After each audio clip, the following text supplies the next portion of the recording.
Bura Lerik rayon Balı kəndidir. Lerik'in en yüksek kəndlərindən biridir. 3 gündür yağan aramsız qar burada hayatı iflic vəziyyətinə salıb. İşıq yoxdur burada. Qaz ümumiyyətlə yoxdur.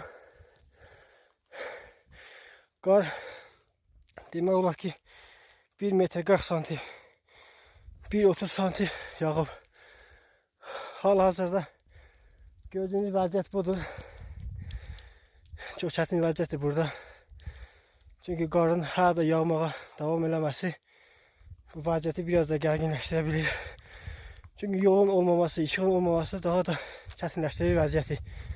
Gördüğünüz kimi qar sinəmə kimi gəlir. Mənim boyum elə 1.70'dir. Təxminən 40 santim var burada. Tam dəqiqlə desəm 1 metr 30 santim qar var. Gördüğünüz kimi maşını saxlamışam, maşın qarın içindədir. Heç görünmür. Bu da ev, qar çatıb evin pəncərəsinə kimi. Bu da bizdəki vəziyyət. Şükür olsun ki, hələ ki sağlıq nəfəs ala bilirik.